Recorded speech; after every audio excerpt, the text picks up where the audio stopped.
بسم اللہ الرحمن الرحیم۔ شروع اللہ کے نام سے جو بڑا مہربان اور نہایت رحم کرنے والا ہے۔ حضرت عبداللہ بن حذافہ رضی اللہ تعالیٰ عنہ کو رومی کافروں نے قید کر لیا اور اپنے بادشاہ کے پاس پہنچا دیا۔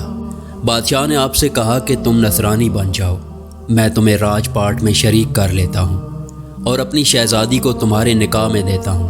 عبداللہ بن حذافہ رضی اللہ تعالیٰ عنہ نے جواب دیا کہ تو اگر اپنی بادشاہت مجھے دے دے اور تمام عرب کا راج بھی مجھے سونپ دے اور چاہے کہ میں ایک آنکھ جھپکنے کے برابر بھی اپنے دین محمد سے پھر جاؤں تو بھی یہ ناممکن ہے۔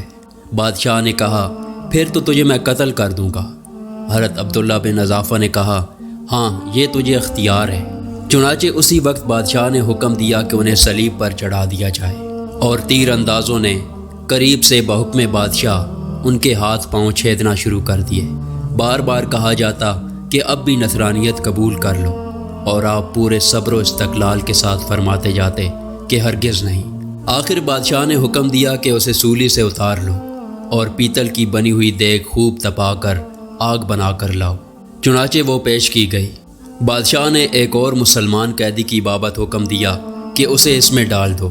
اسی وقت حضرت عبداللہ بن حذافہ رضی اللہ تعالیٰ عنہ کی موجودگی میں آپ کے دیکھتے ہوئے اس مسلمان قیدی کو اس آگ میں ڈال دیا گیا۔ وہ مسکین صحابی جل کر راکھ ہو گیا، اس کا گوشت ہڈیوں سے الگ ہو کر جل گیا اور ہڈیاں چمکنے لگیں۔ پھر بادشاہ نے حضرت عبداللہ بن حذافہ رضی اللہ تعالیٰ عنہ سے کہا کہ دیکھو اب بھی وقت ہے، بات مان لو اور ہمارا مذہب قبول کر لو، ورنہ اسی آگ کی دیگ میں اسی طرح تمہیں بھی ڈال کر جلا دیا جائے گا۔ آپ نے پھر بھی ایمان جوش سے کام لے کر فرمایا کہ ناممکن ہے کہ میں اللہ کے دین کو چھوڑ دوں۔ اسی وقت بادشاہ نے حکم دیا کہ انہیں چرخی پر چڑھا کر اس میں ڈال دو۔ جب یہ اس آگ کی دیگ میں ڈالے جانے کے لیے چرخی پر اٹھائے گئے تو بادشاہ نے دیکھا کہ ان کی آنکھوں سے آنسو نکل رہے ہیں۔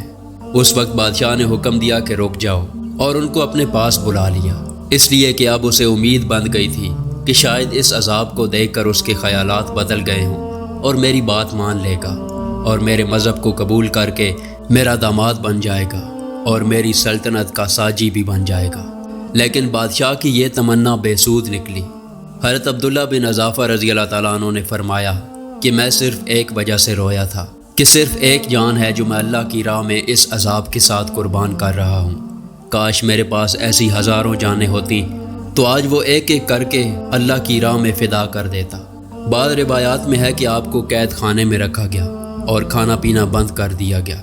کئی دن بعد شراب اور خنزیر کا گوشت بھیجا گیا، لیکن آپ نے کھانے سے منع کر دیا تو بادشاہ نے آپ کو اپنے پاس بلا بھیجا اور ان سے نہ کھانے کا سبب دریافت کیا تو آپ نے جواب دیا کہ اس حالت میں میرے لیے کھانا تو جائز ہو گیا ہے، لیکن میں تجھ جیسے دشمن کو اپنے بارے میں خوش ہونے کا موقع نہیں دینا چاہتا۔ اب بادشاہ نے کہا کہ اچھا تم میرے سر کا بوسہ لے لو تو میں تمہیں اور تمہارے ساتھ تمام قیدیوں کو رہا کر دیتا ہوں۔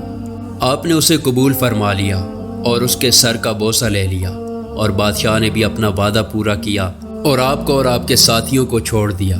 جب حضرت عبداللہ بن حذافہ رضی اللہ تعالیٰ عنہ یہاں سے آزاد ہو کر حضرت عمر رضی اللہ تعالیٰ عنہ کے پاس پہنچے تو آپ نے انہیں بڑے ادب کے ساتھ ممبر رسول صلی اللہ علیہ وسلم پر بٹھایا اور فرمایا کہ عبداللہ اپنا واقعہ سناؤ۔ چنانچہ آپ نے شروع کیا تو حضرت عمر رضی اللہ تعالیٰ عنہ کی آنکھوں سے آنسو بہنے لگے تو آپ نے فرمایا کہ ہر مسلمان پر حق ہے کہ عبداللہ بن حذافہ رضی اللہ تعالیٰ عنہ کی پیشانی چومے اور میں ابتدا کرتا ہوں۔ یہ فرما کر آپ نے ان کے سر کا بوسہ لیا اور پھر مجمع کے تمام مسلمانوں نے آپ کے سر کا بوسہ لیا۔ اس طرح کی تمام ویڈیو دیکھنے کے لیے ہمارے چینل کو سبسکرائب کریں۔ شکریہ۔